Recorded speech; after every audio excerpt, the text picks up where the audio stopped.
नमस्कार। आजाद संवाद मीडिया में आपका स्वागत है। खबरों के संकलन के साथ मैं रमेश पटेल। हरियाणा विधानसभा चुनाव में भारतीय जनता पार्टी मतदाताओं से जनता से कट चुकी पार्टी बन चुकी है। रोजगार के मुद्दे पर यहाँ भारतीय जनता पार्टी फेल है। दलितों पिछड़ों को रोजगार विहीन किया जा रहा है। किसानों की मुख्य मांग एमएसपी गारंटी कानून जो जिसका कि वादा किया गया था वह आज तक लागू नहीं किया गया। अपराध अपराध यहाँ पहलवानों के अपराधों में भारतीय जनता पार्टी, पूरा देश एक तरफ था। भारतीय जनता पार्टी अपराधी के साथ खड़ी थी। पिछड़े दलित सभी समझ चुके हैं। पहलवानों के मुद्दे पर विपक्षी दल और जनता पहलवानों के साथ खड़े थे। अकेली भारतीय जनता पार्टी बचा रही थी। पास्को एक्ट में तिकड़म लगाकर खत्म कराएगा, जिसमें पहले अपराधी को गिरफ्तार किया जाता है, उसके बाद जमानत पर विचार किया जाता है। जनता सारी तिकड़म समझ चुकी है। हरियाणा में और कश्मीर चुनाव में क्या होगा? पहले धर्म के नाम पर भारतीय जनता पार्टी बांटकर सारे देश में चुनाव लड़ती थी, लेकिन हरियाणा में भारतीय जनता पार्टी जाति के नाम पर बांटकर चुनाव लड़ती है, जो कि हिंदू ही धर्म है। जाट भी हिंदू है। जाटों के खिलाफ भड़काकर सारे जातियों को एक तरफ किया और उसके बाद 2 चुनाव में सफलता प्राप्त की। हिंदियों को बांटकर, जातियों को लड़ाकर, धार्मिक रूप से बंटवारा कर भारतीय जनता पार्टी सफलता प्राप्त करती रही है। जिस प्रकार से नौकरियां जाने लगी है और जो भी नौकरियां मिल रही है उनमें भारतीय जनता पार्टी स्वर्ण तुष्टीकरण कर रही है, जिसमें केवल स्वर्णों को नौकरी दे रही है। दलित पिछड़े भारतीय जनता पार्टी का खेल समझ चुके हैं। हरियाणा में अब बड़ा खेल होने वाला है। हरियाणा चुनाव भारतीय जनता पार्टी के लिए एक नासूर बन चुका है। प्रधानमंत्री जहाँ पहले कहीं भी विधानसभा चुनाव होता था 2 महीने पहले से चुनाव प्रचार करते हुए नजर आते थे, आज हरियाणा चुनाव भारतीय जनता पार्टी के नेता और प्रधानमंत्री मोदी छोड़ चुके हैं। वो विदेश घूम रहे हैं और हरियाणा का चुनाव का सारा दारोमदार मुख्यमंत्री सैनी पर आ गया है। भारतीय जनता पार्टी हरियाणा चुनाव में पहली लिस्ट जारी कर दी है। टिकटों के बंटवारों को लेकर घमासान मचा हुआ है। रूठने को मनाने का दौर जारी है। बीजेपी विधानसभा चुनाव के लिए 67 उम्मीदवारों की सूची जारी कर दी।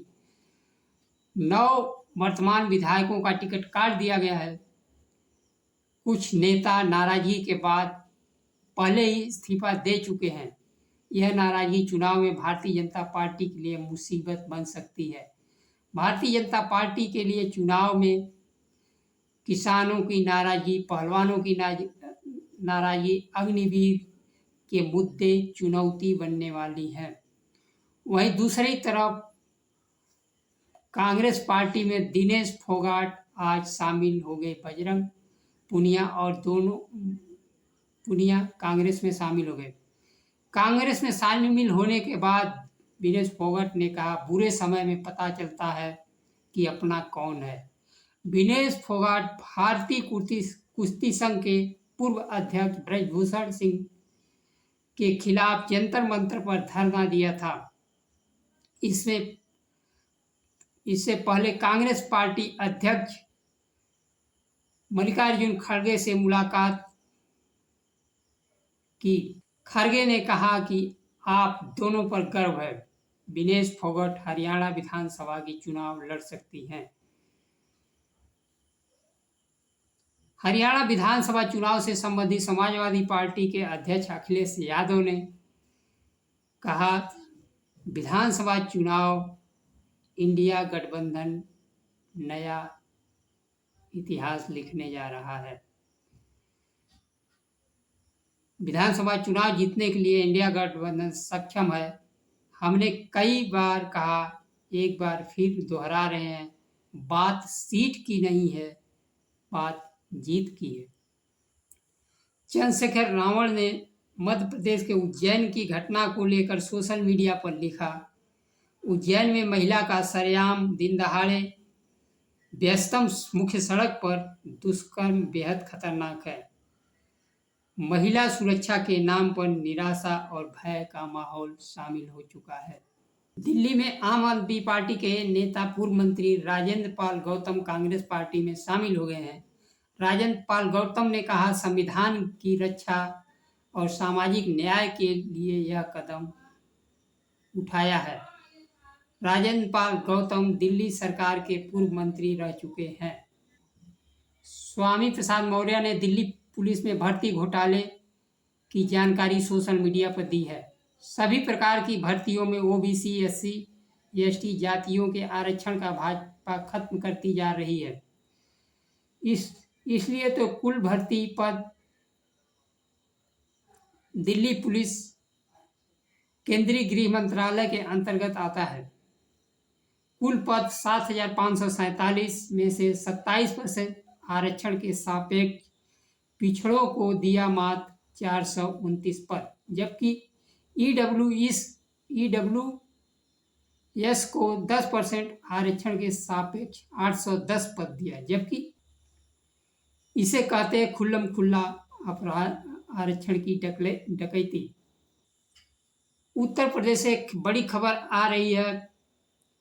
राजनीतिक गलियारों में तहलका मचा हुआ। उत्तर प्रदेश के मंगेश यादव के इनकाउंटर पर राजनीतिक बहस तेज हो गई है। समाजवादी पार्टी के अध्यक्ष अखिलेश यादव ने इनकाउंटर को फर्जी बताते हुए आरोप लगाया कि मंगेश की जात देखकर जान ली गई है। परिवार वालों की बात माने तो पुलिस वाले सादी वर्दी में घर से पूछताछ के लिए मंगेश को लेकर गई थी। इस घटना के अन्य आरोपियों को सरेंडर कराया गया। लोगों और गांव वालों का कहना है कि मंगेश यादव की जाति देखकर मारा गया। अखिलेश यादव का यह सवाल है कि लुटेरों से लूट का माल किसने लूट लिया? जब पकड़े गए तो फिर सोना किसके खजाने में गया? यह बरामद क्यों नहीं हुआ?